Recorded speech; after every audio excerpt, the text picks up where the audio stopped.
구약성경 레위기 1장 3절을 보시겠습니다. 창세기, 출애굽기, 레위기죠. 레위기 1장 3절, 구약 147페이지 레위기 1장 1절로 3절을 다 같이 읽겠습니다. 여호와께서 회막에서 모세를 부르시고 그에게 일러 가라사대 이스라엘 자손에게 고하여 이르라. 너희 중에 누구든지 여호와께 예물을 드리려거든 생축 중에서 소나 양으로 예물을 드릴지니라. 그 예물이 소의 번제이면 흠 없는 수컷으로 회막문에서 여호와 앞에 연락하시도록 드릴지니라. 2주간 증평 집회 그리고 원주 문막 집회 잘 마무리하고 우리 형제자매님들의 기도 덕으로 돌아왔습니다. 이제 집회가 끝나고 이제 증평에서 또 원주 문막에서 여러 가지 좋은 소식들을 하나님이 전해 주셔서 정말 감사가 됩니다. 여러분들이 구원을 받고 또 교제 안에 있다는 소식도 듣고 또 형제자매님들의 마음이 정말 하나로 모으는데 큰 위로와 힘이 되었다는 소식도 들었습니다. 그 모든 것이 우리 화순 식구들 기도와 또 사랑의 열매라고 믿습니다. 오늘은 레위기 1장 1절로 3절을 본문으로 어떻게 하나님을 기쁘시게 할 것인가, 제가 좀 가능하면 주일 설교를 어떻게 시리즈로, 하우라는 시리즈로 어떻게 전도할 것인가, 어떻게 교회를 세울 것인가, 어떻게 우리의 신앙을 세울 것인가, 어떻게 기도할 것인가, 어떻게 하나님을 기쁘시게 할 것인가, 어떻게 변화될 것인가, 어떻게 우리가 다시 새롭게 시작할 수 있을 것인가 등등의 그 하우 시리즈로 한번 말씀을 해봐야 되겠다 계획을 잡고 있습니다. 물론 중간중간 또 다른 주제를 필요할 때마다 섞어서 말씀을 준비하도록 하겠습니다. 올해 우리 표대 말씀 기억하십니까? 고린도후서 5장 9절. 자, 고린도후서 5장 9절 준비됐나요? 준비됐나요? 그때는 준비됐어요 이러는 거예요. 교학교 방식입니다. 준비됐나요? 예. 암송 시작. 그런즉 우리가 거하든지 떠나든지 주를 기쁘시게 하는 자 되기를 힘쓰노라. 예. 그런즉 우리는 거하든지 떠나든지 주를 기쁘시게 하는 자 되기를 힘쓰노라. 때마침 또 딱 가려줘가지고 컨닝 못하도록. 네. 그게 이제 올 한해 우리의 표대 말씀이었습니다. 개인적으로 우리 화순교회가 하나님을 기쁘시게 하는 교회가 됐으면 좋겠고, 또 우리 형제자매들이 정말 하나님을 기쁘시게 하는 한 해가 됐으면 좋겠고, 또 제 개인적으로도 정말 하나님만을 기쁘시게 하는 어떤 그런 일련의 시간이 되기를 소망하는 마음으로 표대 말씀을 고린도서 5장 9절로 삼고, 표어는 하나님을 기쁘시게 하라 라는 표어로 2018년 우리 모든 화순 식구들이 정말 열심히 충성되게 달려왔습니다. 아마 하나님을 기쁘시게 하는 것, 이것은 구원받은 사람이라면 누구나가 갖는 고민일 것입니다. 가장 중요한 고민이기도 하고, 또 거듭났다면 모두가 해야 할 고민이죠. 어떻게 하나님을 기쁘시게 할까? 고민만 던져주면 진짜 고민 되겠죠? 그 고민에 대한 답이 성경에 있는데, 저는 개인적으로 하나님을 어떻게 기쁘시게 할지를 우리에게 잘 교훈해주는 말씀이 레위기라고 생각을 합니다. 여러분 모세오경 기억하시죠? 자, 모세오경 시작. 창세기, 출애굽기, 레위기, 민수기, 신명기. 예. 창세기에는 하나님의 창조와 인간의 타락이 기록되어 있어요. 자, 타락했다면, 자, 이제 출애굽기에는 뭐가 나와야 되겠어요? 타락한 사람을 구원하는 하나님의 구원이 출애굽기에 나와 있어요. 애굽에서 탈출하는 것은 우리가 죄로부터, 이 세상으로부터, 마귀의 권세로부터 구원 얻는 그림자죠. 그래서 출애굽기는 구원을 말하고요. 이제 구원을 받고 난 사람들은 이제 레위기에서 뭘 말하느냐? 레위라는 말 자체가 실은 교제, 연합, 그런 의미거든요. 레위 이름 뜻 자체가. 구원받은 하나님의 자녀가 어떻게 하나님과 연합할까? 어떻게 하나님과 교제할 것인가? 그것이 바로 레위기고, 그리고 민수기에는 하나님의 인도하심이 나와 있어요. 하나님과 친밀한 교제, 연합이 이루어진 주님의 자녀는 하나님이 인도하시고 보호하신다. 그게 바로 민수기 내용이고, 그리고 그 모든 것을 하나님이 어디를 통해서 이루어 가시는가? 신명기엔 바로 교회 생활이 들어 있습니다.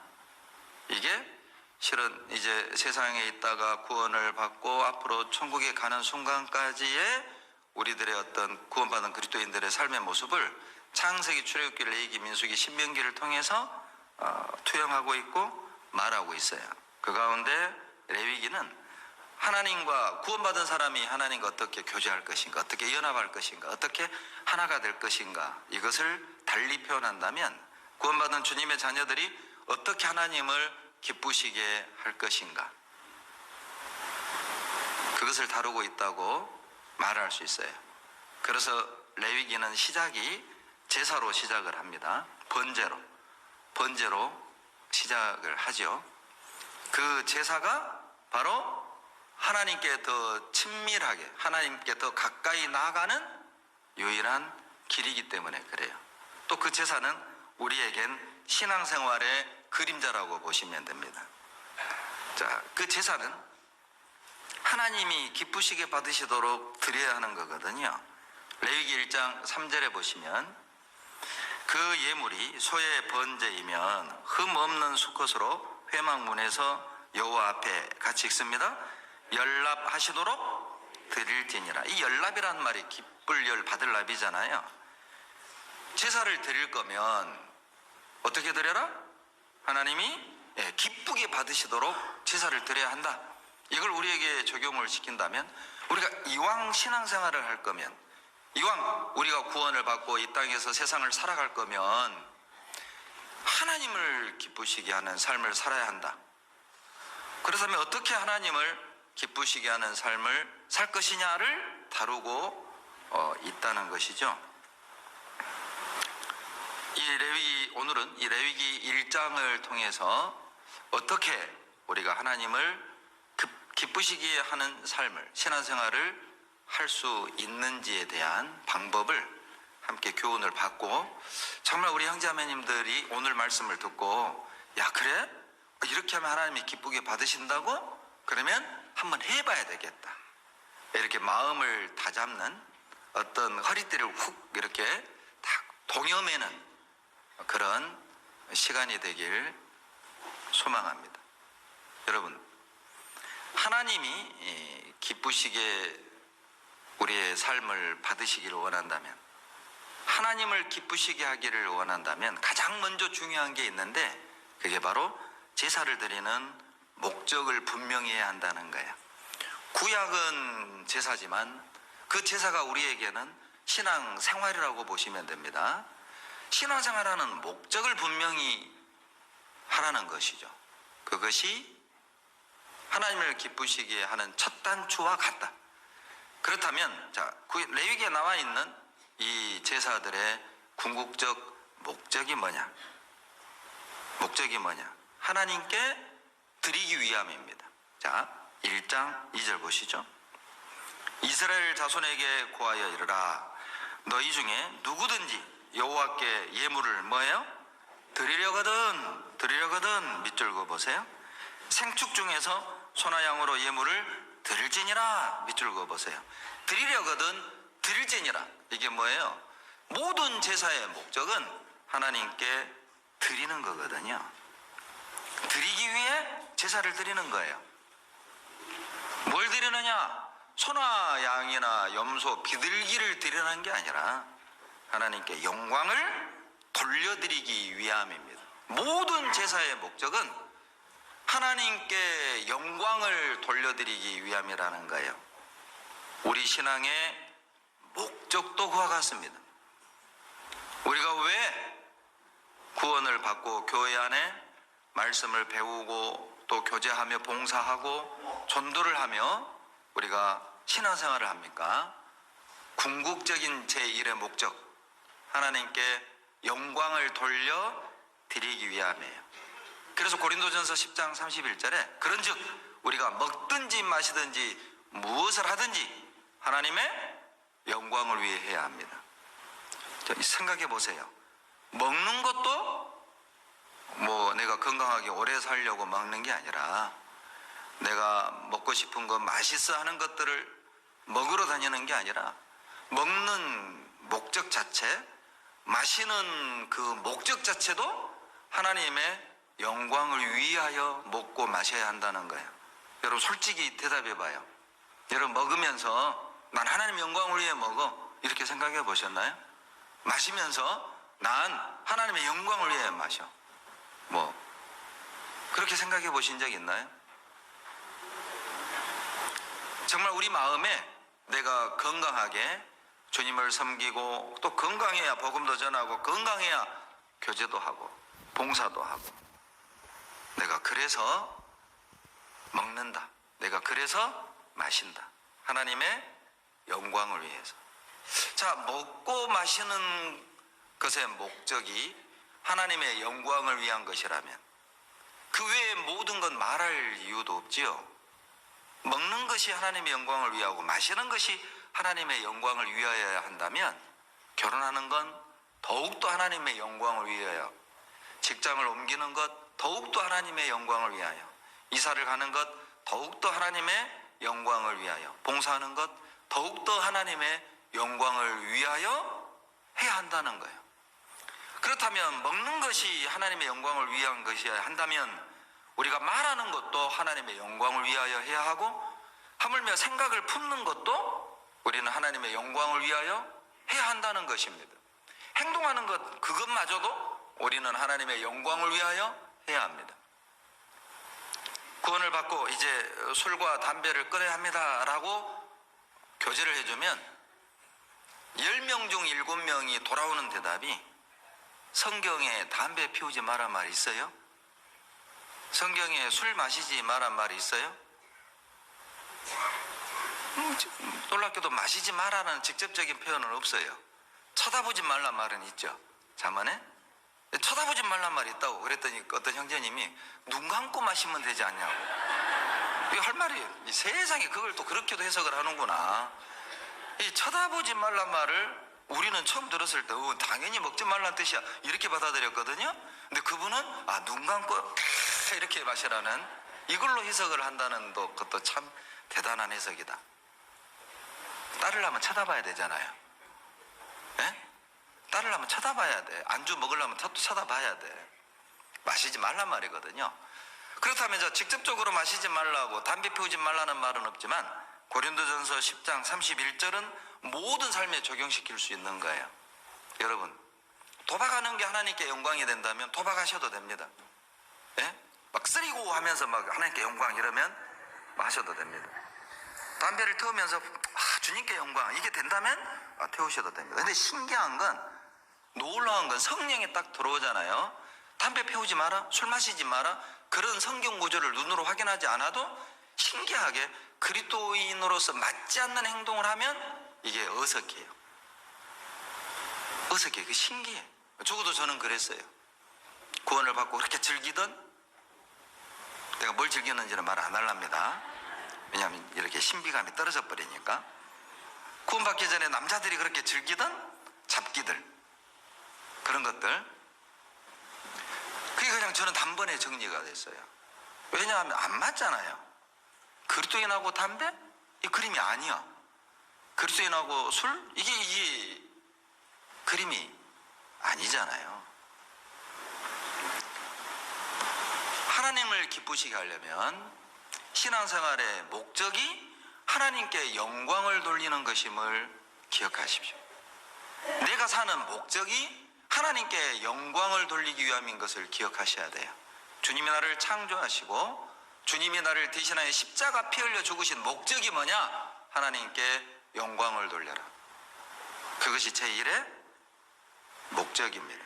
신앙생활은 어떤 분들은 참 신앙이 어렵다고 이렇게 말하지만 저는 개인적으로 그렇게 어려운 건 아니다. 왜냐? 우리 안에 성령께서 도와주시잖아요. 끊으려고 물론 노력은 해야 되지만 주님이 끊도록 해주시잖아요. 그러니까 훨씬 쉬운 거죠. 신앙생활은 어려운 게 아닙니다. 왜? 기준이 분명하니까요. 내가 뭔가를 말하고 내가 뭔가를 행동을 하고 내가 뭔가를 먹고 마시고 내가 뭔가를 결정하고 선택하고 내가 뭔가를 해야 하는 상황 속에서 하나님께 영광이 되는가? 얼마나 간단합니까? 영광이 안 되면 스탑이죠. 그건 멈춰져야 될 것입니다.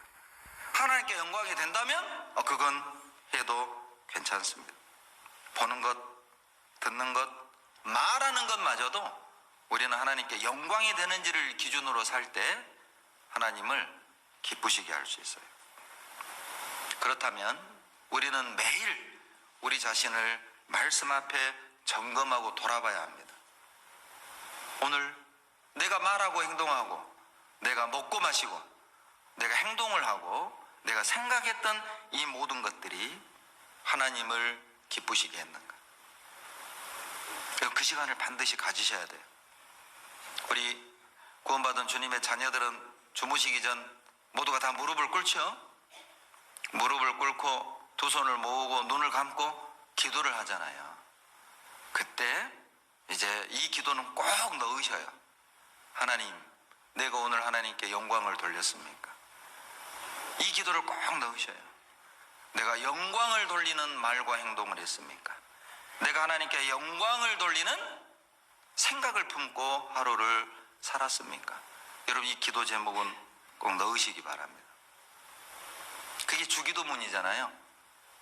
하늘에 계신 우리 아버지여, 이름이 거룩히 여김을 받으시오며. 어떤 자매님과 교제를 하는데 그분은 한 가지 좋은 습관을 갖게 됐대요. 기도가 너무 어려웠대. 구원받은 지 30년 됐는데 기도할 때마다 어렵고 기도를 어떻게 해야 되나 항상 마음이 무거웠는데 어떤 설교를 들으면서 어떤 영화를 이제 보면서 나도 저렇게 해야겠다.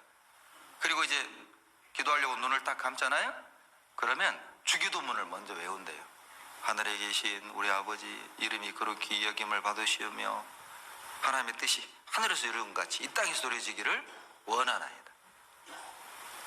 우리에게 일용할 양식을 주옵시고 우리가 우리에게 죄 지은 자를 사해 준 것 같이 우리 죄를 사하여 주옵시고 대개 나라와 권세와 하나 영광이 영원토록 있기를 원하나이다.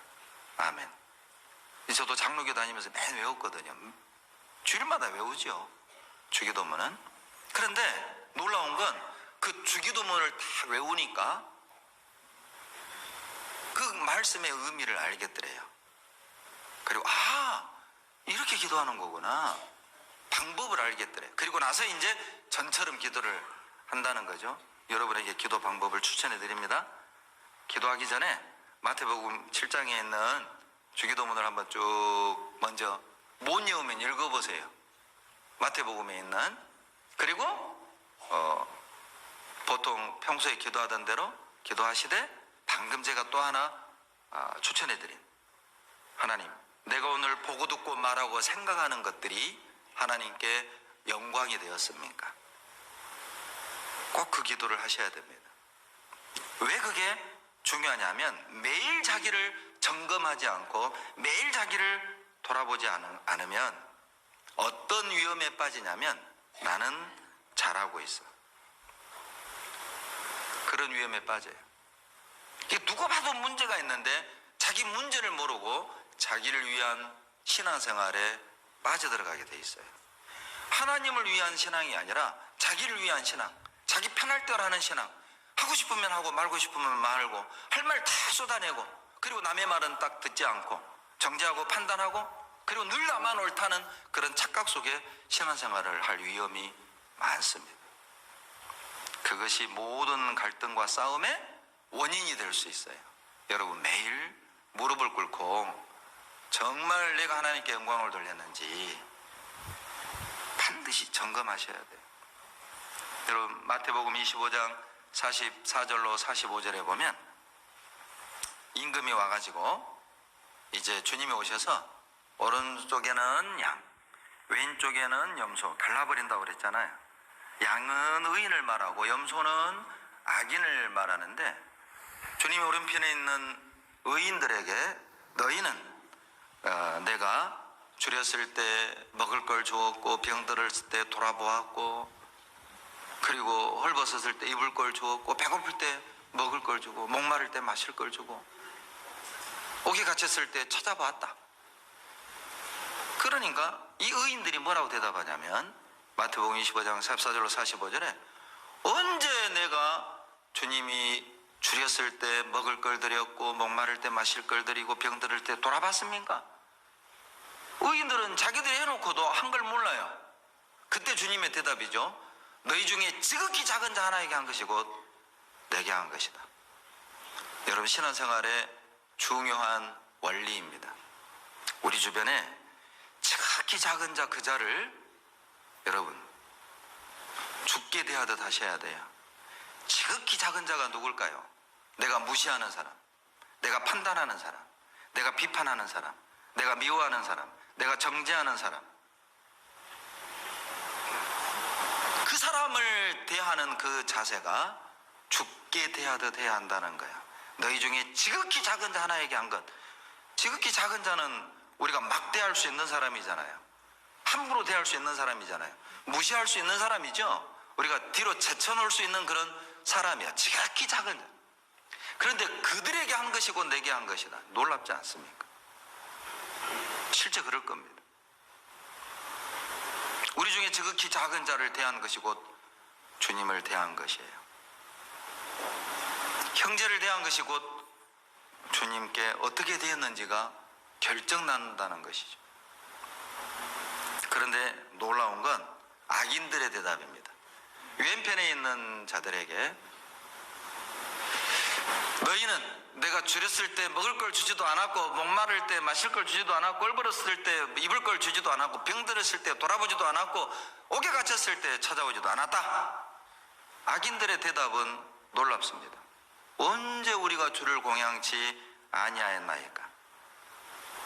우리가 언제 안 했습니까? 이게 문제입니다. 매일 우리 자신을 돌아보고 매일 우리 자신을 점검해야 되는 이유가 뭐냐? 자기 문제를 몰라요. 자기는 할 것 다 했다고 생각을 하는 거예요. 안 했는데, 하나님과 전혀 관계없이 살았는데 내가 언제 주님을 공양치 않았습니까? 이 무서운 겁니다. 주님의 생각과 정반대잖아요. 여러분 어떠세요? 나는 정말 양과 염소로서 하나님 앞에 딱 서게 될 텐데 오른편에 설 것 같아요? 왼편에 설 것 같아요? 여러분 올 11개월 동안 정말 우리 중에 지극히 작은 자 돌아보셨습니까? 먹을 걸 주고 마실 거 주고 입을 거 주고 병들었을 때, 옥에 갇혔을 때, 그들 절망과 상처 가운데 방황하고 있을 때 나는 어디에 있었습니까? 과연 내가 그들 곁에 있었습니까? 문제는 나는 잘하고 있어. 그게 더 큰 문제라는 거예요. 그래서 우리는 매일 우리 자신을 점검하고 돌아봐야 해요.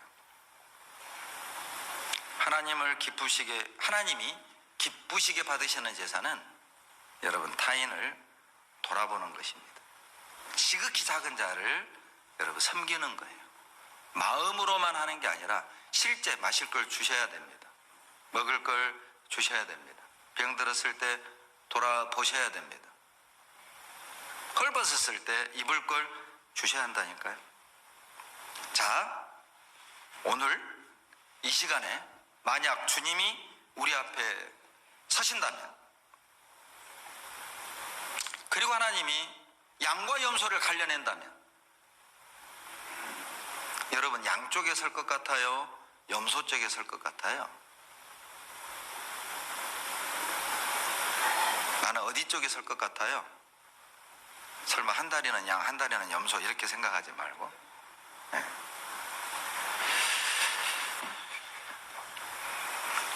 우리도 이 의인들처럼, 마태복음 25장에 있는 의인들처럼 주님께 그런 말을 들었으면 참 좋겠어요. 고맙다. 내가 목마를 때 마실 거 줘서, 헐벗었을 때 먹을 걸 줘서, 입을 걸 줘서, 배고플 때 먹을 걸 줘서, 내가 아플 때 돌아봐 줘서 고맙다.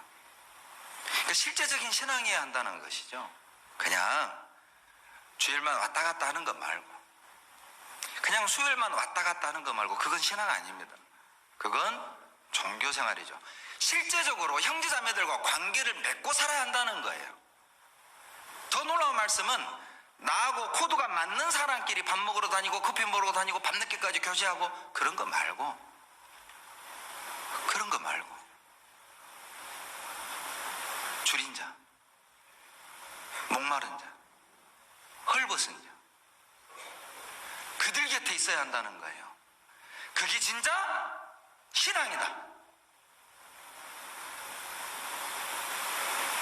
실제적인 신앙이 아니면 우리는 염소 쪽으로 서야 될 겁니다.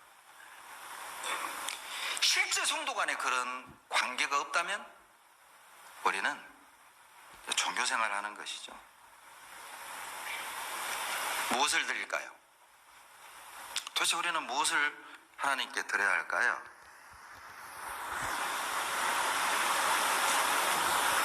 신앙생활의 목적이 하나님께 드리는 것, 신앙생활의 목적이 하나님께 영광을 돌려드리는 것, 자, 드려야 되는데 뭘 드려야 될까요? 로마서 12장 1절에 다행히 말씀해 주셔요. 우리가 무엇을 드려야 되는가? 너희 몸을 하나님이 기뻐하시는 뭐라고? 거룩한 산 제사로 드리라. 긴장 푸시고 찾겠습니다. 이 시를 딱 껴놓으시고요. 로마서 12장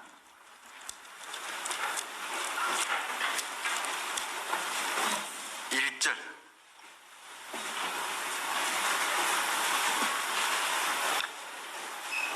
로마서 12장 1절 같이 읽겠습니다. 그러므로 형제들아, 내가 하나님의 모든 자비하심으로 너희를 권하노니 너희 몸을 하나님이 기뻐하시는 거룩한 산 제사로 드리라. 이는 너희의 드릴 영적 예배니라. 뭘 드리라고 되어 있습니까? 입을 드리라가 아니죠. 뭘 드려라? 몸을 드려라. 왜 입을 드려라가 아니라 몸을 드리라일까요? 말로만 하는 신앙생활을 해서는 안 된다는 거예요. 간증만 화려해서는 안 된다는 거예요. 간증은 서툴어도 우리가 말은 어눌해도 실제적으로 섬기는, 몸으로 실천하는 신앙생활만이 하나님이 기쁘시게 받으시는 제사고, 그것을 신앙생활로 인정해 주시는 거예요. 마음만 먹는 신앙생활 말고, 말만 하는 신앙생활 말고, 말로만 거룩한 척하는 꾸며진 신앙 말고, 그냥 남을 판단하고 정죄하고 옳고 그름을 가려내는 그런 신앙이 아니라 몸으로 정말 형제자매들의 부족함이 있다면, 문제가 있다면 드러내고 지적하는 것이 아니라 그것을 위해 기도해주고 채워주고 도와주고 몸을 드리라는 거예요. 다행히 너희 시간을 드려라 이게 아니고 너희 돈을 드려라 이게 아니죠. 왜냐하면 이제 핑계거리가 생길 수 있어요.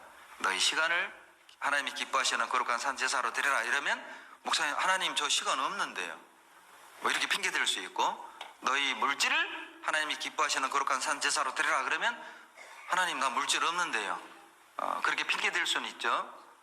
그런데 너희 몸을 하나님께 하나님이 기뻐하시는 거룩한 산 제사로 드리라, 이 말씀 앞에서는 저 몸 없는데요 이럴 사람 없잖아요. 네? 뭐 살은 없을 수 있지만 몸은 있죠. 핑계 못 대요.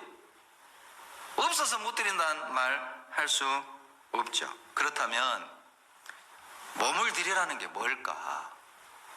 짐승 잡듯 이 몸을 잡으란 말이냐, 그런 뜻이 아니라 몸을 드리라는 말은 실제로 실천하라는 뜻이에요. 그냥 우리 자식들 대학만 들어가면 나도 봉사한다. 남편만 구원받으면 나도 봉사한다. 내가 빚만 갚으면 나도 헌금한다. 뭐만 하면 나도 뭐 하겠다. 각오와 계획만 잡지 말고 몸을 들여라. 지금 하라 그 말입니다. 여러분 화석신앙 아세요? 화석신앙. 박제신앙. 화석은 어때요? 살아있는 것과 모양이 똑같아요. 박제는 더더욱 살아있는 것과 똑같죠. 호랑이 박제를 멀리서 보면 진짜 살아있는 호랑이 같아요. 근데 박제는 가까이 가보면 계속 이 자세 그대로만 있어요. 꼬리를 잡아도 그대로, 코털을 뽑아도 계속 이 자세로만 있어요. 움직임이 없지요.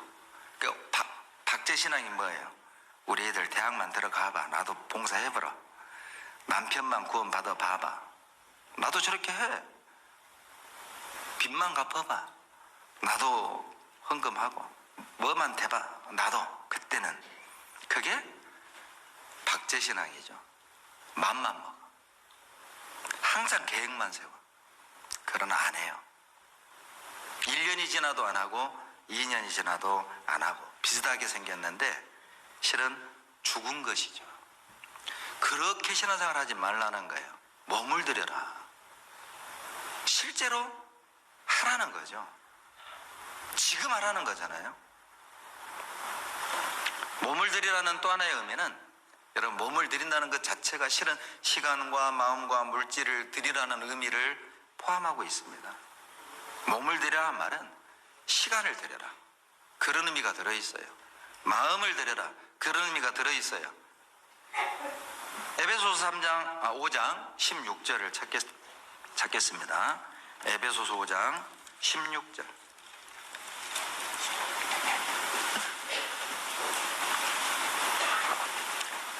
에베소서 5장 16절 같이 읽겠습니다.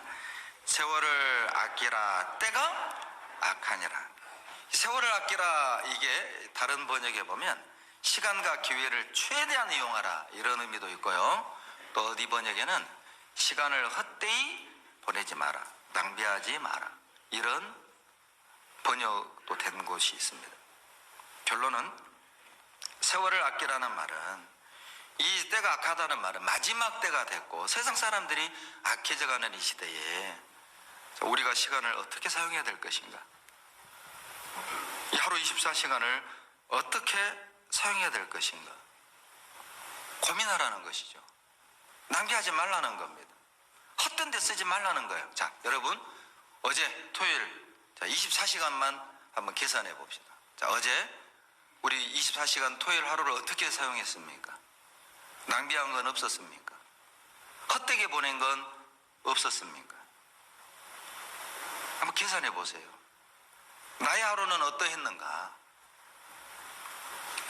자, 시간이 없어서 묵상을 못하고, 시간이 없어서 전도를 못하고, 시간이 없어서 봉사를 못하고, 시간이 없어서 교제를 못한다는 말 하지 말라는 거예요. 시간이 없는 건 알겠다. 생각을 바꾸라는 거죠. 그 없는 시간을 아껴서 교제하고 전도하고 묵상하고 봉사하라는 겁니다. 왜냐하면 신앙생활은 시간이 여유로운 사람이 하는 게 아니라 구원받은 사람들이 하는 거니까, 은혜 받은 사람들이, 하나님께 빚진 자들이 신앙생활을 하는 거니까, 신앙생활은 시간을 내서 그 빚을 갚아가는 거예요. 시간이 있어서 하는 게 아니죠. 생각을 바꾸라는 거예요. 때로는 하루가 25시간이면 좋겠다 이런 생각을 할 때도 있죠. 근데 하루는 24시간입니다. 하나님이 왜 하루를 36시간을 하루로 주시지 않고 28시간을 하루로 정해 주시지 않고 왜 24시간을 하나님이 하루로 정해 주신 걸까? 24시간이어도 충분하다는 것이죠.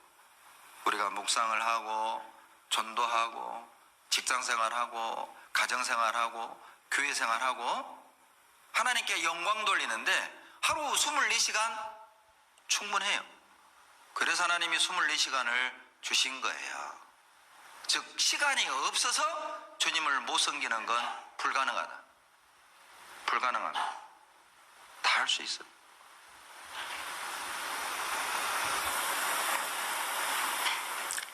시간은 내가 만든 게 아니죠. 24시간은 내가 만든 게 아닙니다. 주님이 주신 것이죠. 주님이 주신 시간이라면 내 것이 아닌 이상 우리는 그 시간을 잘 관리해야 돼요. 그 시간을 잘 활용해야 돼요. 왜냐하면 내가 만든 게 아니니까. 주님이 맡겨주신 시간이니까 흐트러 보낼 수 없잖아요. 그냥 멍 때리면서 시간을 보낼 수 없잖아요. 그냥 SNS를 하면서 시간을 보낼 수 없는 거잖아요. TV 보면서 깔깔깔 코호하면서 그렇게 보낼 수 없는 거잖아요. 그냥 세상 사람들하고 모여서 아무 의미 없는 이야기를 그냥 노닥거리면서 그 시간을 흘려보낼 수는 없는 거잖아요. 왜냐하면 주님이 나에게 맡기신 시간이니까. 누가 시간을 가지고 이행시를 지었어요. 시간은 간다. 시간으로 지은 이행시입니다. 시간은 간다. 참 희말이 없죠. 우리 전라도 말로. 네. 근데 참 맞는 말이에요. 가요. 간다고. 똑같이 주어진 24시간이 똑같이 흘러가는데 그 시간 속에서 어떻게 그 시간을 사용하느냐가 내가 양으로 설지 염소를 설지를 정해줘요. 양으로 설래요? 염소로 설래요? 아, 예, 감사합니다. 예, 영보당 화이팅. 예, 맞아요. 양으로 쓰셔야 돼요. 제가 어떤 글을 보니까요, 좀 좋은 글이 있어서 제가 읽어드리려고 가져왔어요. 시간의 소중함을 이렇게 말합니다. 1년의 소중함을 알려거든 대학 시험에 떨어진 수능생에게 물어보라. 한 달의 소중함을 알려거든 미숙아를 낳은 산모에게 물어보라. 한 달이 얼마나 소중한지. 하루의 소중함을 알려거든 자식이 6명이나 되는 일일 근로자에게 물어보라. 그 많은 자식을 벌어먹이는 게 얼마나 힘들겠어요. 하루만 더 주어지면 그 하루가 얼마나 그 6아이를 둔 노동자에겐 귀한 시간이겠어요. 1시간의 소중함을 알려거든 약속을 기다리는 커플에게 물어보라. 1분의 소중함을 알려거든 기차를 놓친 승객에게 물어보라. 1초의 소중함을 알려거든 간발의 차이로 죽음의 교통사고를 모면한 사람에게 물어보라. 100분의 1초의 소중함을 알려거든 올림픽에서 금메달을 놓친 은메달리스트에게 물어보라. 나에게 그냥 1초는 그냥 아무 의미 없이 흘러가는 1초이겠지만, 그러나 교통사고를 당해 죽을 뻔한 사람에게 1초는 그냥 1초가 아니죠. 나에게 100분의 1초는 그냥 뭐 쑥 흘러가는 그냥 생각 없는 그런 시간이지만 100분의 1초로 금메달을 놓친 은메달리스트에게는 그냥 100분의 1초가 아닌 거예요. 10달을 채우지 못하고 9달 만에 미숙아를 낳은 이 어머니에겐 그 한 달만 채웠었다면 그 한 달이 그냥 한 달이겠어요? 가치가 다른 것이죠. 자, 나에게 그러면 1분은, 나에게 1시간은, 나에게 하루는, 나에게 한 달은, 나에게 1년은 어떤 가치가, 어떤 의미가 나에게 있습니까? 세월을 아껴야 합니다. 이렇게 말하면 잘 안 하더니까 우리는 돈으로 좀 환산해야 좀 이해가 빠르기 때문에, 실제 영국의 워익 대학의 이안 워커라는 경제학 교수가 시간을 돈으로 환산하는 공식을 만들어냈어요. 근데 그 공식이 어려워서 내가 못 외웠어요. 인터넷 들어가서 워커 대학 워익 대학의 이안 워커 이렇게 검색해 보면 공식이 뜹니다. 실제 공식이 있습니다. 그 결과가 뭐냐면, 영국에서는 나라마다 이제 가치가 다르는데 그 공식 때문에 그래요. 일단 영국에서는 1분의 가치가 돈으로 환산하면 200원입니다. 반응이 이럴 줄 알고 있었어요. 저도 세상에 1분 200원밖에 안 된가? 그런데 한번 그 공식으로 한번 대입해서 계산해 보세요. 해보려다 나 안 했어요. 어려워가지고. 그러면 이 1분을 200원으로 잡으면 1시간은 얼마예요? 이렇게 물으면 항상 눈이 올라가요. 왜 올라가는지 모르겠어요. 이 천장에 뭐가 보이는가? 1200원이죠. 12,000원입니다. 12,000원. 60분이니까요. 그리고 하루를 계산하면 1440분이니까 거기다 200을 곱한다면 28만 8천원이 나와요. 하루가. 그러면 한 달은 864만 원이 나와요. 1년은 1억 512만 원이 나와요. 스마트폰 다 끄세요. 내가 계산해 왔어요. 담임 목사를 이렇게 못 믿어서야. 미리 제가 계산기 때려서 가져온 거니까 신뢰하셔도 됩니다. 1분이 200원이라고 우리가 생각하면 참 무시할 수 있지만 그것이 한 달 1년으로 가니까 1억이 넘어가는 거예요. 무시할 수 없는 가치라는 것이죠. 그것이. 그러니까 내가 1분을 낭비할 때 200원을 낭비한 것이고 1시간을 낭비할 때 12,000원을 낭비한 것이고 한 달을 내가 낭비한다면 845만 원을 내가 낭비한 거. 864만 원. 그냥 흘려보내는 거예요. 1분뿐이겠습니까? TV를 보면서 어떤 자기가 하고 싶은 일을 하면서 하나님의 영광과 관계없이 그냥 자기가 즐기고 싶은 걸 즐기면서 흘려보냈던 2시간, 3시간. 3시간만 잡아도 3만 6천 원이 됩니다. 3만 6천 원이 얼마나 큰 돈인지를 알고 싶다면 3만 원을 들고 헌금통 앞에 서보세요. 3만 6천 원이 절대 작은 돈 아닙니다. 헌금통 앞에 서봐요. 3만 원 헌금하는 게 작은가? 세월을 아끼라는 거예요. 여러분, 마귀는 인간을 하나님으로부터 멀어지게 하는 최고의 방법을 발견해냈어요.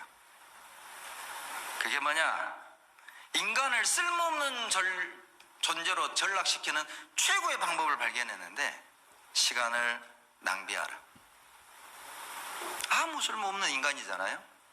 그냥 시간을 하나님의 영광과 관계없이 자기 하고 싶은 일 하고 보고 싶은 거 보고 먹고 싶은 거 먹으러 다니고 마시고 싶은 거 마시러 다니고 꾸미러 다니고 그렇게 시간을 낭비하게 하는 거예요. 그게 그냥 스마트폰 들여다보고 있는 것, 그냥 게임하는 것, 그냥 인터넷 서핑하는 그냥 그게 아니에요. 정말 마귀가 좋은 방법을 찾아냈어요. 마귀는 성경을 읽을 시간이 없도록 시간을 뺏어가고 있습니다. 기도할 시간이 없도록 그 시간을 뺏어가고 있어요. 전도할 시간이 없도록 전도할 시간을 뺏어가고 있다고.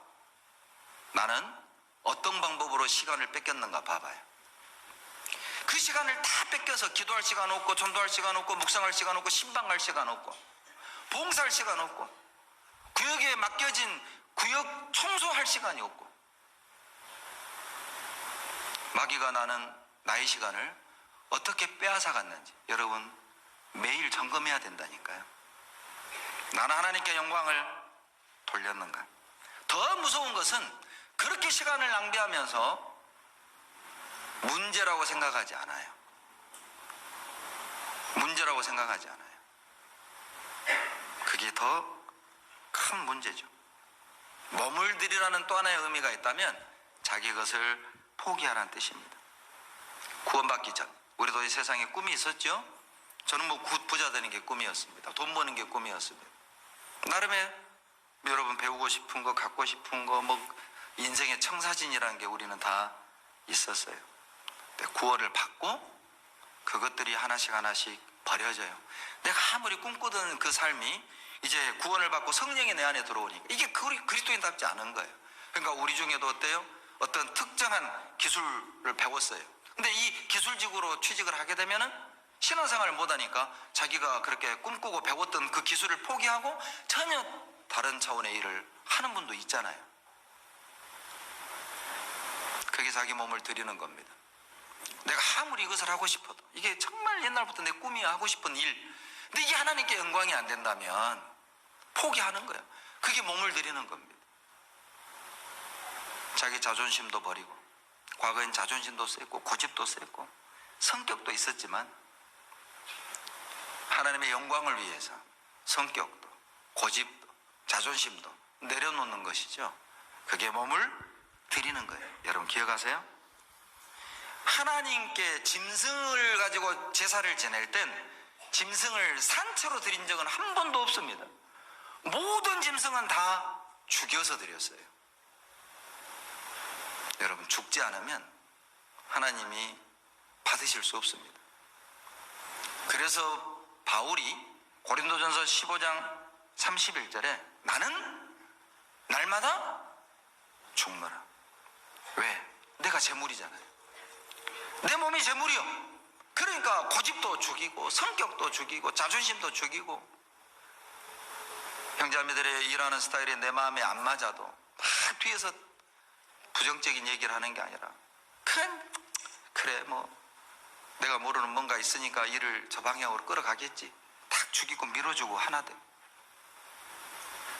도와주고 내 마음은 안 맞아. 나하고는 안 맞아 일 스타일이.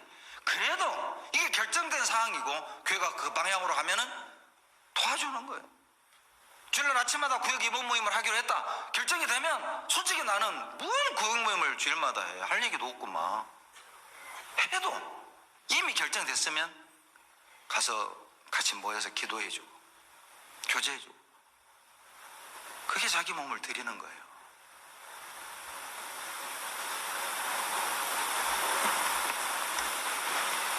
제물은 죽여서 드렸습니다. 기억하십시오. 그때 하나님이 기쁘시게 받을 수 있어요. 피 흘려 죽은 제물만이 하나님이 연락하셨다는 거예요. 레위기 1장으로 돌아가 봅시다. 이제 구체적으로 하나님이 기쁘시게 받으시는 제사가 어떤 것인가, 어떻게 우리가 하나님을 기쁘시게 할 것인가. 레위기 1장 2절 제가 읽습니다. 이스라엘 자손에게 구하여 이르라. 너희 중에 누구든지 여호와께 예물을 드리려거든 이렇게 드려라 그 말이죠. 생축 중에서 소나 양으로 예물을 드릴지니라. 즉 이건 뭘 의미하냐면 내가 드리고 싶은 걸 드릴 수 없어요. 하나님이 기쁘시게 받으시는 제사를 드리려면 나는 우리 집에 개가 많으니까 개가 1000마리니까 개 드리란다. 안 됩니다. 우리 집 염소가 300마리니까 염소 드리란다. 안 됩니다. 우리 집 거위가 또 50마리 있으니까 거위를 드리란다. 안 됩니다. 우리 집 닭 키우니까 닭 드리란다. 안 됩니다. 하나님이 정해놓은 걸 주셔야 됩니다. 바로 소나 양 그리고 비둘기 중에서 산비둘기 집비둘기 정한 걸 드리셔야 돼요. 내 마음대로 드릴 수 없어요. 내가 하고 싶은 대로 드릴 수 없습니다. 뭘 의미하죠? 여러분 신앙생활은 내 생각대로 해서는 안 된다는 거예요. 내가 하고 싶은 대로 말을 하고 주님의 몸된 교회 안에서는 내 하고 싶은 대로 말하고 내 생각대로 말하고 내 생각을 주장하고 그럴 수 없다는 겁니다. 정한 대로 하셔야 됩니다. 내 마음이 안 맞아도 정한 대로 하셔야 됩니다. 내 생각과 안 맞아도 정한 대로 하셔야 됩니다. 그 사람을 하나님 더 귀하게 쓰셔요. 다 하셔요. 내 마음이 안 맞아도 예, 내 생각이 안 맞아도 예. 정말 아름다운 믿음이잖아요. 나 안 해. 내가 왜 해? 이거 좀 안 맞잖아요. 그리스도인하고. 정한 예물을 드릴 때 하나님이 기쁘시게 받으세요. 우리가 신앙생활 하면서 빠지기 쉬운 함정 중에 하나가 뭐냐면 나는 오라. 이거 참 빠지기 쉬운 함정입니다. 내가 오라. 항상 자기는 오라. 그러니까 순종이 안 되는 거예요. 자기 생각, 자기 방법이 옳은데 자기 생각대로 안 하니까 순종이 안 되고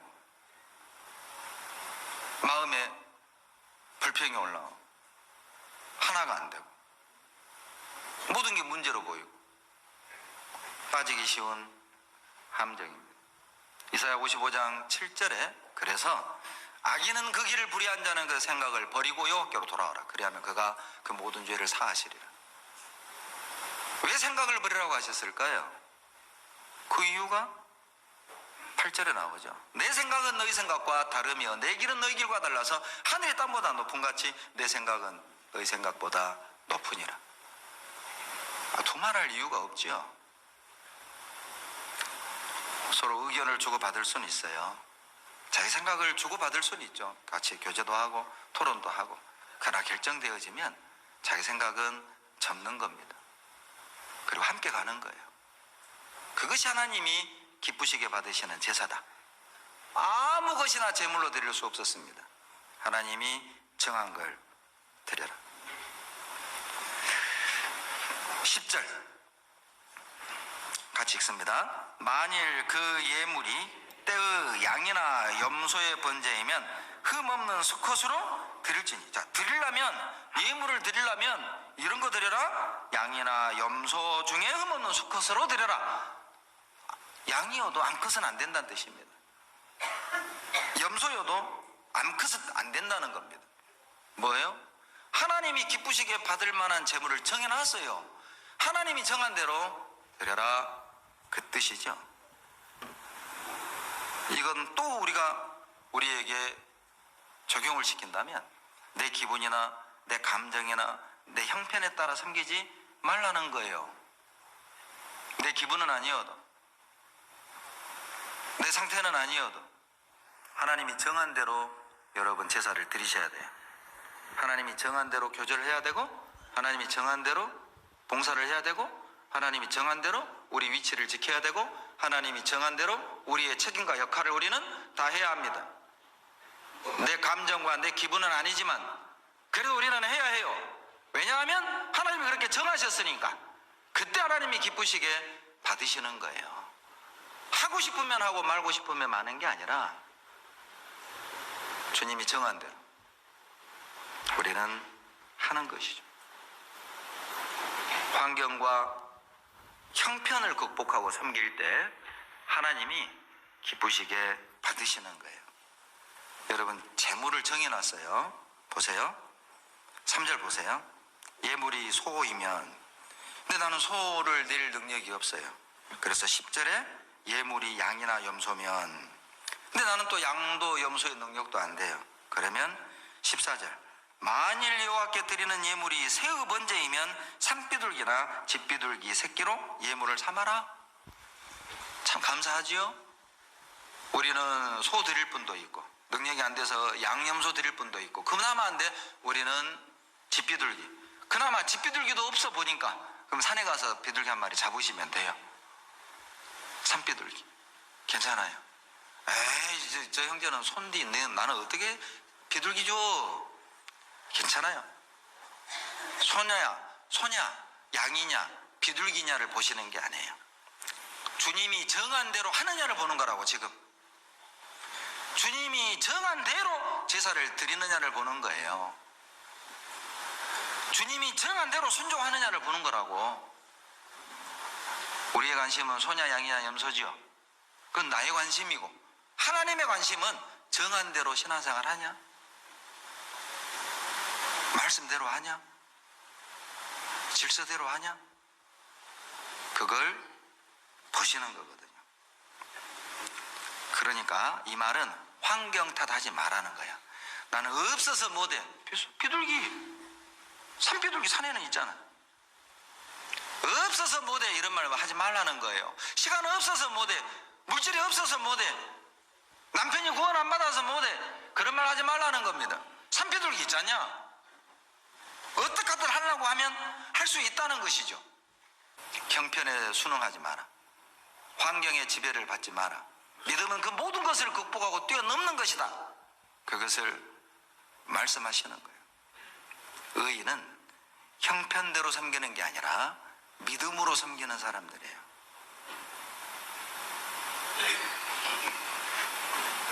이 말씀의 또 한 가지의 의미는, 하나님은 모든 사람에게 하나님께 드릴 수 있는 무언가를 다 주셨습니다. 물질이 됐든 시간이 됐든 달란트가 됐든 모든 사람에게 다 저마다 뭔가 하나님께 드릴 수 있는 그 무엇을 주셨어요. 자기 자신을 돌아보십시오. 없어서 못 드릴 수 없습니다. 빌립보서 4장, 그 대표적인 교회를 하나 보여드릴게요. 빌립보서 4장 18절입니다. 빌립보서 4장 18절 같이 읽겠습니다. 내게는 모든 것이 있고 또 풍부한지라 에바브로 디도편에 너희의 준 것을 받음으로 내가 풍족하니 이는 받으실 만한 향기로운 제물이요 하나님을 기쁘시게 하는 것이라. 이 빌립보 교회는요, 바울이 16절에 보시면 데살로니가 있을 때도 쓸 것을 준 교회는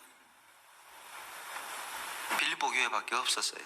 자, 그러면 이 빌립보 교회가 뭐 풍요로워서 데살로니가에 있는 바울에게 선교헌금을 보내준 거냐, 생활비를 지원해 준 거냐? 절대 그렇지 않다. 고린도후서 8장 18절 보시죠. 빌립보서 4장 18절 잡아놓으시고요. 고린도후서 8장 1절로 3절입니다. 1절로 3절. 형제들아, 하나님께서 마게도냐 교회들에게 주신 은혜를 우리가 너희에게 알게 하노라 하노니, 같이 읽죠. 환난의 많은 시련 가운데서 저희 넘치는 기쁨과 극한 가난이 저희로 풍성한 연보를 넘치도록 하게 하였느니라. 내가 증거하노니 저희가 힘대로 할 뿐 아니라 힘에 지나도록 자원하여. 이 1절에 마게도냐 교회들이 바로 빌립보 교회를 말하는 거예요. 마게도냐 도 안에 빌립보 교회, 데살로니가 교회, 그리고 베레아 교회가 있었거든요. 마게도니아 도 안에 빌립보라는 시, 마게도냐 시, 베레아 시가 있었고 그 시에 각각의 교회가 있었는데 바로 이 마게도니아 교회들 하면 빌립보라고 보셔도 상관없습니다. 이 빌립보 교회가 데살로니가에 있는 바울을 도왔고 고린도에 있는 바울을 도왔던 거예요. 그래서 고린도의 편지를 쓰면서 빌립보 교회가 한 일들을 써준 거예요. 고린도에서 복음 전하는데 고린도 사람들이 생활비를 지원한 게 아니에요. 고린도하고 빌립보는 여러분 지도 봐보셔요. 검색하면 다 뜹니다. 지도. 빌립보는 저 터키 옆에 있어요. 그리스에서 터키 가까워요. 그리고 고린도는요, 저 남쪽 이집트를 바라보는 지중해 그 밑에 고린도가 있어요. 근데 세상에 북단에 있는 빌립보 교회가 남단에 있는 고린도에서 복음 전하는 바울을 도왔다니까요. 그런데 2절에 보면 이 빌립보 교회도 상당히 가난했습니다. 극한 가난 속에서 넘치는 연보를 했는데 어떻게 이 가난한 형제자매들이 그렇게 우리식으로 말하면 선교헌금과 전도비를 넘치도록 지원해 줄 수 있었을까? 비결이 3절에 나와요. 어떤 형제자매들은 힘대로 했고 어떤 형제자매들은 힘에 지나도록 했고, 늘 똑같은 것 같아요. 교회 안에 보면은요, 힘대로 하는 사람이 있고 힘에 지나도록 하는 사람도 있고 그리고 힘대로 안 하는 사람도 있고 꼭 그러는 것 같아요. 안 하는 사람, 되는 대로 하는 사람, 이상의 것을 하는 사람. 왜? 도대체 왜 이 빌립보 교회는 자기들도 어려우면서 힘에 지나도록 멀리 있는 바울을 도왔을까? 기억하십시오. 있어서 하는 게 아니에요. 은혜를 받았기 때문에 하는 겁니다. 하나님께 빚진 자 채무의식으로 멀리 있는 바울을 도왔던 것이죠. 그것을 빌립보서 4장 18절에 받으실 만한 향기로운 제물 이렇게 말씀하셨어요. 하나님이 뭘 받으십니까? 형편과 환경에 굴복하지 않고 힘에 지나도록 하나님이 그때 기쁘시게 받으십니다. 레위기 1장 6절로 돌아가 보시죠. 자, 어떻게 드려야 하나님이 기쁘시게 받을까? 이제 구체적인 제사법이 나옵니다. 레위기 1장 6절 같이 읽겠습니다. 그는 또 그 번제 희생에 가죽을 벗기고 각을 뜰 것이요. 첫째, 자, 하나님이 기쁘시게 받으시는 번제의 모습은 가죽을 벗겨드리는 거예요. 그때 하나님이 연락하셨어요. 자, 가죽을 벗겨드리는 건 뭘까? 여러분, 가죽은 더러운 거 묻어 있잖아요. 더러운 걸 묻어 있는 걸 벗겨내는 거죠. 구별된다는 의미도 될 것이고요. 그리고 우리에겐 그 더러운 것이 묻어 있는 우리의 마음을 깨끗게 하는 것을 가죽 벗기는 것으로 말씀하시는 거예요. 예레미야 4장 4절 찾겠습니다. 여기 시를 껴놓으시고요. 예레미야 4장 4절입니다.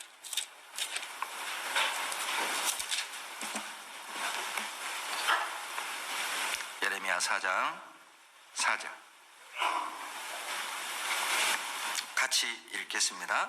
유다인과 예루살렘 거민들아, 너희는 스스로 할례를 행하여 너희 마음 가죽을 베고 나 여호와께 속하라. 됐어요. 여러분, 뭘 베라고요? 마음 가죽을 베라는 거예요. 구약 1055페이지 예레미야 4장 4절을 찾았습니다. 하나님이 기쁘시게 받으시는 제사가 뭐냐? 마음 가죽을 벗겨내는 겁니다. 여러분, 주님을 기쁘시게 하려면, 주님이 기쁘시게 받으시는 신앙생활을 하려면 하나님과 나 사이에 막고 있는 가죽을 벗겨내야 됩니다. 그게 바로 마음 가죽이에요. 답답하게 막고 있는 거 있죠. 우리의 마음을 어둡게 하는 것 있잖아요. 그게 마음 가죽이에요. 내 마음의 평강을 깨는 것 있죠. 그거 마음 가죽이라니까요. 그거 벗기라는 거예요. 내 마음 답답하게 하는 거, 내 마음의 평강을 깨는 거, 내 마음 무겁게 하는 거, 그 가죽을 벗기라는 거예요. 그래야 하나님이 기쁘시게 받으신다니까요. 여러분 있죠? 내 마음을 무겁게 하고 어둡게 하고 답답하게 하고 평강을 깨고 그런 거 있잖아요. 그거 벗겨버려야 돼요. 나는 정말 교제하고 싶고 헌신하고 싶고 함께 하고 싶은데 막는 것들 있잖아요. 막는 것들. 성격일 수도 있겠죠. 게으름일 수도 있겠죠. 고집일 수도 있겠죠. 자기 생각일 수도 있겠죠. 숨은 죄일 수도 있을 것이고 술일 수도 있고 게임일 수도 있고 그러죠? 혼자 있는 걸 좋아하는 성격, 그거 벗겨버려야 됩니다. 그러면 구원받을 이유가 없는 거예요. 그렇지 않다면 주님을 기쁘시게 하지 않을 바에야 뭐하러 구원받습니까? 내 마음대로 살 거였으면 뭐하러 구원을 받습니까? 내가 하고 싶은 대로 할 거였다면 내가 교회 안에 있을 이유가 없잖아요. 그렇잖아요. 거듭났다면, 내 안에 성령이 있다면 그 가죽을 벗겨내야 해요. 누가복음 21장 34절에 방탕함과 술 취함과 생활의 염려로 마음이 둔하여지고, 우리 마음을 둔하게 하는 가죽들이 있는데 그 가죽의 이름이 방탕, 술 취함, 생활의 염려라는 이 가죽들을 벗겨내야 하는 거예요. 방탕은 술 먹고 막 난잡한 그게 아니라 먹는 데 돈을 많이 쓰다. 이게 방탕이에요. 무슨 뜻이죠? 방탕이 뭐냐? 주님이 주신 시간, 주님이 주신 물질을 자기 육신을 욕구를 채우는데 사용하는 것, 그게 방탕입니다. 그거 벗겨야 됩니다. 쓸데없는 시간, 물질 사용하지 마세요. 뭐 취미로 뭐 모아, 뭘 막 갈아치워 바꿔, 헌금은 안 하고 거기에 투자를 하고. 물론 우리 교회는 뭐 골동품 수집하는 취미 없으시죠? 그만한 돈도 없고, 설마 막 이렇게 뭐 외제차 막 이렇게 수집하는 분 안 계시죠? 페라리 이런 거 롤스로이스 뭐 이런 거, 세계 5대밖에 없는 한 대 250억 하는 그런 차, 그런 거 수집하는 분 안 계시죠? 그게 방탕입니다. 돈을 그런 데 써요. 그게 방탕이라고. 시간을 그런 데 써요. 그게 벗겨져야 될 마음 가죽이에요. 염려 벗겨져야 됩니다.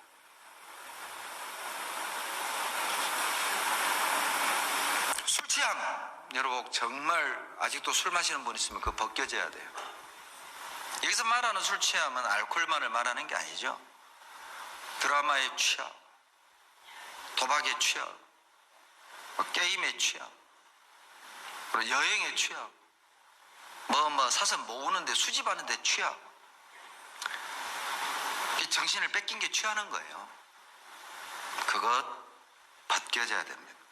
여러분, 청교도들은 육신의 오락을 하는 데는 아예 시간을 쓰지 않았대요. 죄악이라는 관점이 있어요.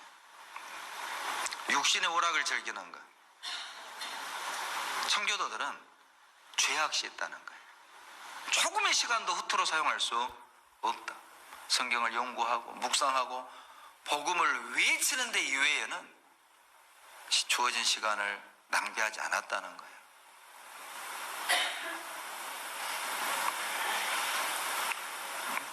로마서 2장 29절을 찾겠습니다. 로마서 2장 29절.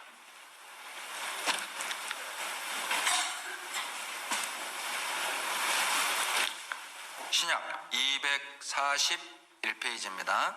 로마서 2장 29절, 242페이지 29절만 같이 읽습니다.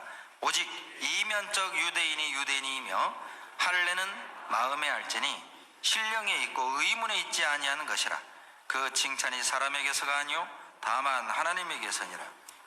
유대인들이, 로마 교회에 있던 유대인들이, 이 로마 교회 안에 유대인과 이방인 섞여 있었는데 유대인들이 이방인 출신 형제들을 무시하는 거예요.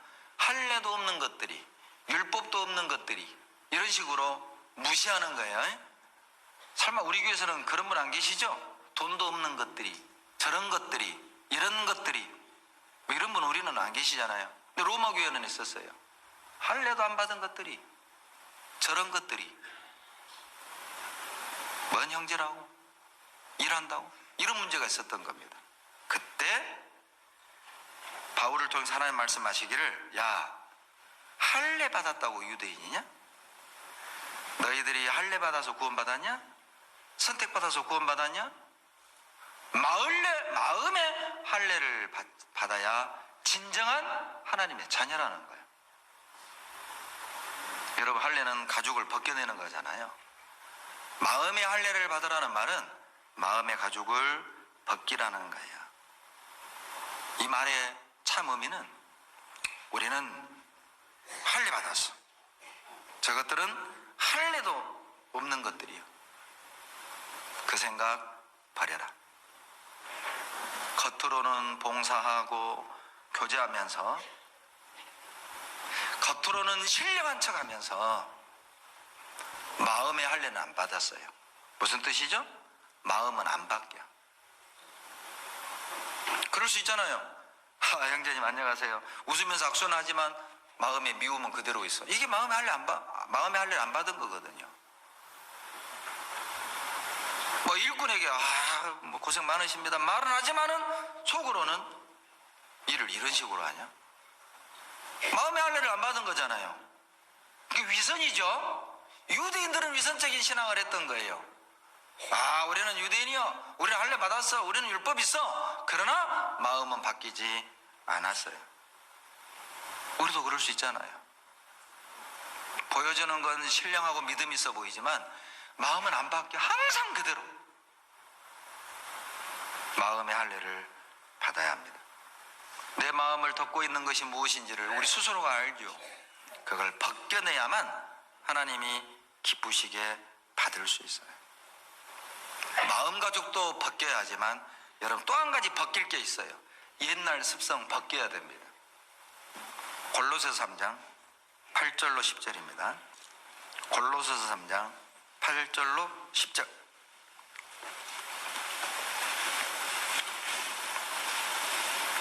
골로새서 3장 8절로 10절. 구약, 신약 327페이지입니다. 신약입니다. 8절로 10절 같이 읽습니다. 이제는 너희가 이 모든 것을 벗어버리라. 곧 분과 악의와 회방과 너희 입에 부끄러운 말이라.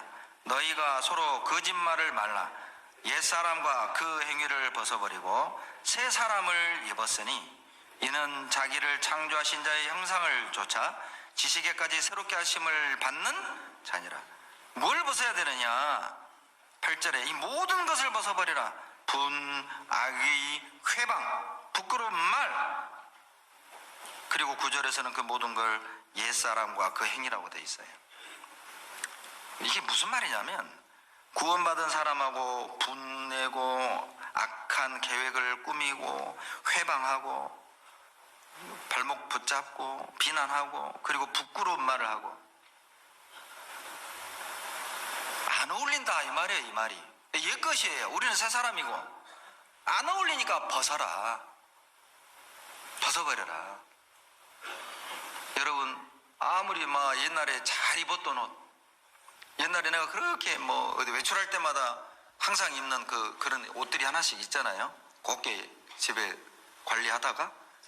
그런데 이제 배도 나오고 살도 찌고 하면서 막 단추가 뜯어져 나갈 판이요. 그거 입어요, 벗어요? 벗어요. 안 맞는 걸 어떻게 해? 아무리 좋아도 아까워도 벗어야 돼. 옛 것은 안 맞아요, 우리하고. 구원받은 사람이 분내고 구원받은 사람이 막 머리 이 꾀를 내고 안 맞는 거라고. 그게 구원받은 사람하고 부끄러운 말하면 회방하고 구원받은 사람은 하나 되고 이런 거다가 어울리잖아요. 구원받은 사람은 하나 되고 사랑하고 협력하고 칭찬하고 위로하고 격려하고 도와주고 이런 단어는 어울려. 그런데 구원받은 사람하고 악한 꾀, 불의, 악의, 분, 다툼, 갈등, 시기, 질투, 모함, 부끄러운 말, 안 어울리잖아요. 조름, 이것도 좀 안 어울려. 조름, 이것도 우리하고 안 맞아. 조름. 누가 졸아서 하는 말은 아니고 주무시는 분은 있지만 주는 분은 없어요. 다행히. 이거 안 맞아 우리하고. 그러니까 옛 것이니까 벗어버리라는 거예요. 여러분, 나는 뭘 벗어버려야 될지를 정말 오늘 고민하십시오. 그런 거 계속 갖고 가지 말아요. 그냥 벗어버리라고. 옷은 입어야 됩니다. 옛 것을 벗으라가 말이에요. 또 졸다가 듣고 조 목사가 막 벗으라네. 옛 것을 벗으라고요. 옛 것을. 안 맞는 거, 불의, 악의, 시기, 질투, 모함, 회망, 부끄러운 말 이런 거, 욕심, 육신, 자기 명예 이런 거. 그때 하나님이 기쁘시게 받을 겁니다. 그리고 어떻게 제사 드릴 때 주님이 기쁘시게 받았느냐? 레위기 1장 6절에 각을 떴어요. 각을 떠야만 하나님이 기쁘시게 받아요. 각을 뜨는 게 뭐냐면 오른다리, 왼쪽 앞다리, 왼쪽 뒷다리 이렇게 동강동강 내는 거예요.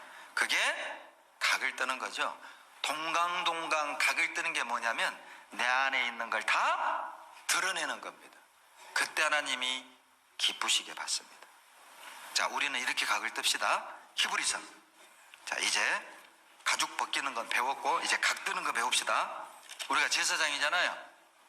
이 벗기는 데 선수가 그리스도인들이에요. 그리고 각 뜨는 데 선수가 또 우리 그리스도인이죠. 각 떠야 돼요. 포 뜨지 말고. 히브리서 4장 12절로 13절 반응이 상당히 차가워요. 다 같이 읽겠습니다.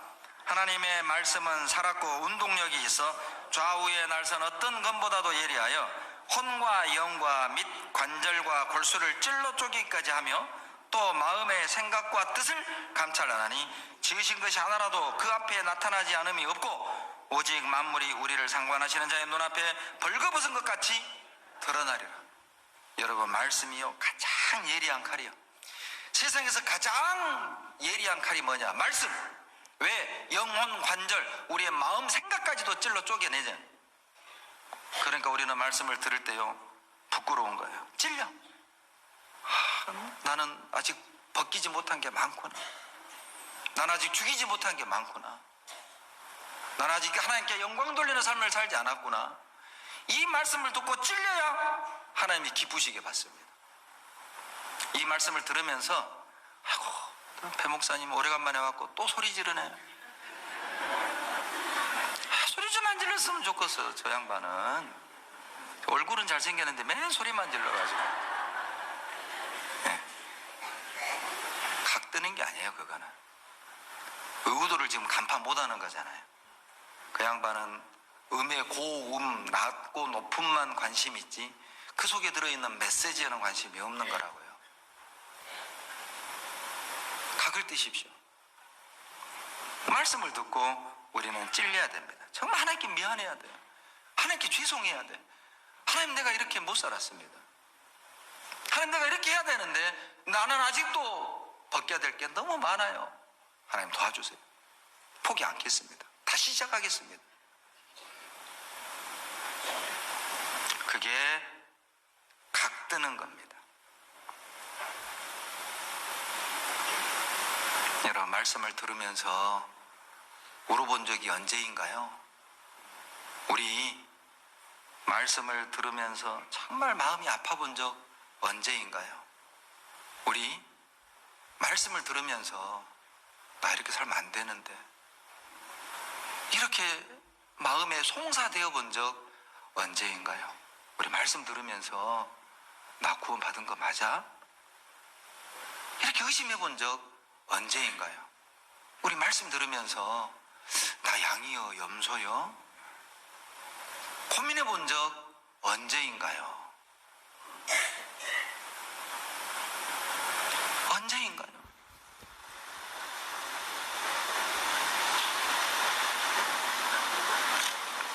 우리 언제까지 말씀 시간에 안 좋으려고 발버둥 치다가 막 1시간 반을 보내는 그 싸움을 언제까지 안 자려고만 애를 쓰고 끝나면 희귀하게 눈이 떠져. 우리 언제까지 이 시간을 그렇게 보낼 거야? 우리 언제까지 오고 싶으면 오고 말고 싶으면 말고 하고 싶으면 하고 하기 싫으면 말고 나하고 맞으면 좋고 안 맞으면 싫고 우리 언제까지 그렇게 살아야 할까요?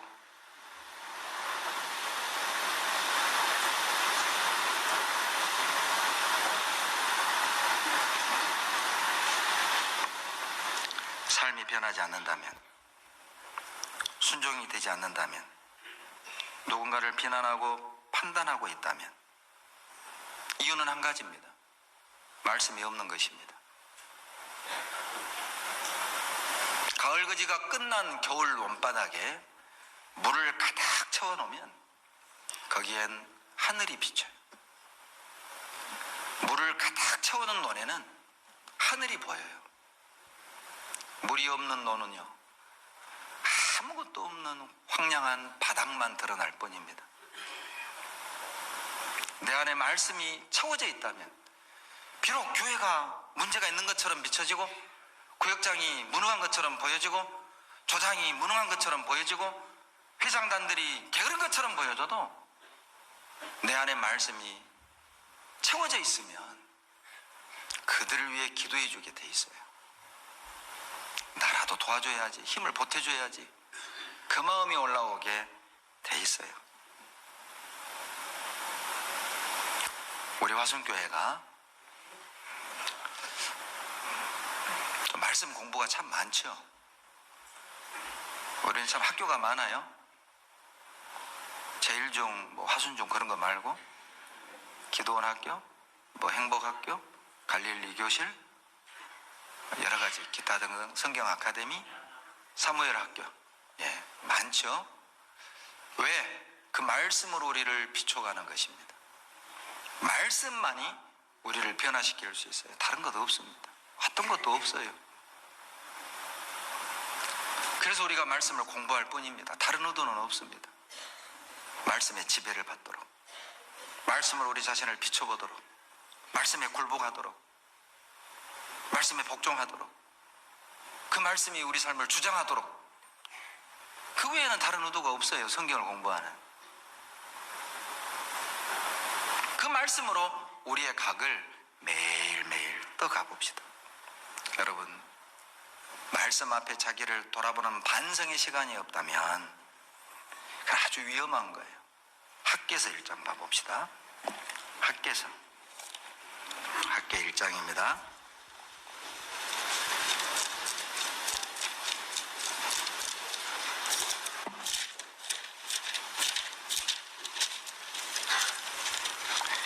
장 5절 같이 읽습니다. 그러므로 이제 나 만군의 여호와가 말하노니 너희는 자기의 소위를 살펴볼지라. 자기의 소위를 살펴봐라. 이게 다른 번역에 너희가 지금 어떻게 살고 있는지 생각해라, 이렇게 번역이 돼 있어요. 너 지금 어떻게 살고 있냐 생각해봐라. 왜 이 말씀을 학계 1장에 말했냐면, 유대인들은 바벨론에서 포로로 70년 만에 돌아온 뒤 무너진 성전을 건축하는 데는 관심 없었습니다. 주님 일에는 관심 없고 자기 집 꾸미고 편벽대에 향하는, 거기에 시간과 물질, 마음을 다 쏟았어요. 하나님의 학계를 들어서 지적하는 거예요. 자기의 소위를 살펴봐라. 너 그렇게 사는 거 맞냐? 너 지금 그런 마음 먹는 게 맞냐? 너 지금 물질과 시간을 그렇게 쓰는 거 맞냐? 너 지금 그렇게 행동하는 거 맞냐? 너 그런 마음 자세로 교제 안에 있는 게 맞냐? 너 그게 옳은 거냐? 살펴보라는 거야. 유대인의 문제는 뭐였냐? 자기들은 아무 문제의식이 없었습니다. 4절에 보면, 1장, 학개서 1장 4절에 이 전이 황무와 여건을 너희가 이때에 판벽한 집에 거하는 것이 가하냐? 문제의식이 없었다는 뜻이잖아요. 모르고 있었어요. 문제가 있었지만 그들은 문제를 인식하지 못했어요. 우리가 뭔 문제요? 제사도 지내고 안식일도 지키고 금식도 하는데 뭐가 문제요? 마음은 없는데, 말씀으로 자기를 비추고 돌아보는 것은 없는데, 성전은 재건하지 않고 그저 자기 집을 편벽대에 꾸미는 데만 올인하고 있으면서 아무 문제의식을 느끼지 못했다는 거예요. 여러분, 매일 말씀으로 자기를 비추고 돌아보고 반성하는 시간이 없다면 잘못 가고 있는데도 그것을 스스로 모른다는 것입니다. 이것만큼 위험한 게 있을까요? 하나님으로부터 멀어지고 있으면서 나는 가까워지고 있다는 것, 하나님의 반대편에 서 있으면서 나는 하나님 편에 서 있다고 착각하는 것, 이것만큼 무서운 게 있을까요?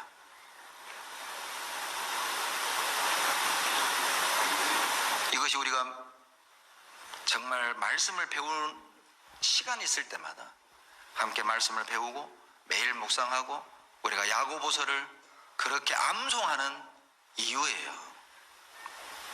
다른 거 없어요. 말씀만이 우리를 살릴 것입니다.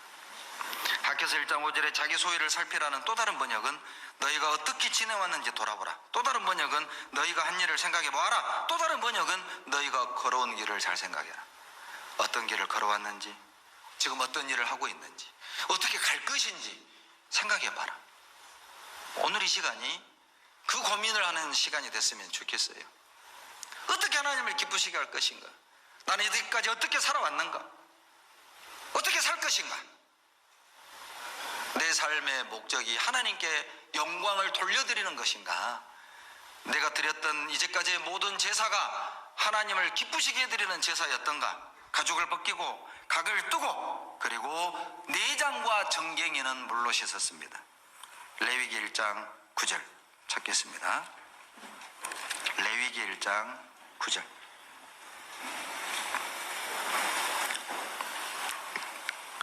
그 내장과 정갱이를 물로 씻을 것이요.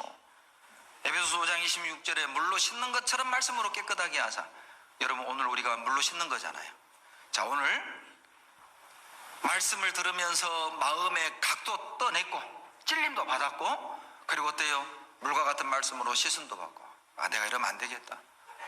내가 정말 더 교회 안에 열심을 내야 되겠다. 내가 정말 도와드려야 되겠다. 봉사회를 도와줘야겠다. 어머니회를 도와줘야겠다. 잘 되나 보자, 이게 아니라, 너희들끼리 잘해봐, 이것이 아니라, 잘난 사람들끼리 해봐, 이게 아니라, 내가 함께 해줘야 되겠다. 이게 뭐예요? 물로 씻는 겁니다. 그리고 전부를 불살랐어요. 9절에 그 내장과 정갱이를 물로 씻을 것이요. 제사장은 그 전부를 단 위에 불살라 번제를 삼을지니라.